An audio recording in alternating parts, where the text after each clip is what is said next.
আপনারা জানেন কৃষকরা কিভাবে ধানে সেচ দেয়, সেটাই মূলত আপনাদেরকে দেখাবো। তো আজকে সারাদিন পরে এই মুহূর্তে কিন্তু বিদ্যুৎটা চলে এসেছে। তো যার কারণে কৃষক ভাইরা এই যে ধানগুলো আবার পিছনের সাইডে দেখছেন আপনারা, তো এখানে মূলত কি হচ্ছে, এই যে এখানে কিন্তু সেচ দেওয়া হচ্ছে। সেই সেচের পানিটা কোথা থেকে আসছে, এই যে দেখুন। এই যে দেখুন, এখানে কিন্তু বিদ্যুৎ আসার কারণে, মূলত বিদ্যুৎ আসার কারণে এখানে কিন্তু এখন প্রপারলি কৃষক ভাইরা কিন্তু ধানে সেচ দিতে পারছে। আপনাদের যদি একটু দেখায় পানি মানে কোথা থেকে যাচ্ছে, কিভাবে যাচ্ছে, সেটাই আপনাদের একটু দেখানো ট্রাই করছে। যে দেখুন, এই যে পানি মূলত এই যে এমন ভাবে এটা কিন্তু একেবারেই প্রত্যেকটা ধানি জমিতে কিন্তু সেচ দেওয়া হচ্ছে, সেই সেই জায়গায় মূলত কিন্তু পৌঁছায় যাবে।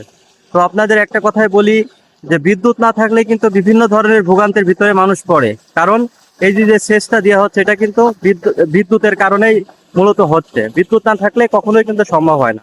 তো আপনাদের এখন আমি মূলত দেখাবো যে ওখান থেকে পানিটা কিভাবে উঠছে বা কিভাবে আসতেছে আমাদের এখানে। আপনারা অবশ্যই ধৈর্য সহকারে একটু ভিডিওটি দেখুন। এই যে দেখুন, এখান থেকে কিন্তু মূলত পানিটা উঠছে। ওঠার পরে আমরা যদি একটু লক্ষ্য করি, এই পানিগুলা কিন্তু এই যে আমাদের মাঠের যে জায়গাগুলো আছে, মূলত এই যে এখান থেকে কিন্তু পানিগুলো আস্তে আস্তে মানে প্রত্যেকটা ভুঁইতে কিন্তু চলে যাবে। এই যে দেখুন, এই যে ধানি যে জমিগুলো আপনারা দেখছেন, এই ধানি জমিগুলাতে মূলত এই পানিগুলা কিন্তু আস্তে আস্তে চলে যাবে। তো সব মিলে কিন্তু এই পানি দেওয়ার জন্যই মূলত এই জায়গাগুলো কিন্তু রাখা হয়েছে।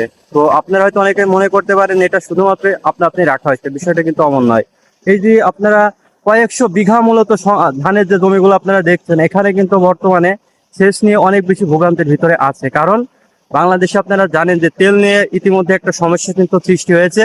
এর ভিতরে কিন্তু বিদ্যুতের একটু ঝামেলা অন্তত আমরা ফেস করছি। কারণ এখানে বিদ্যুৎ না থাকার কারণে কৃষক ভাইরা কিন্তু এই মোটর চালিত যেখান থেকে পানিগুলো ওঠানো হয়, সেখান থেকে পানিগুলো ওঠাতে পারছে না।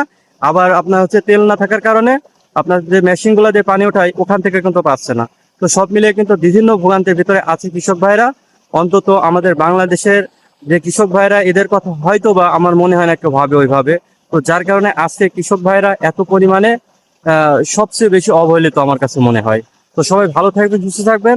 আসসালামু আলাইকুম।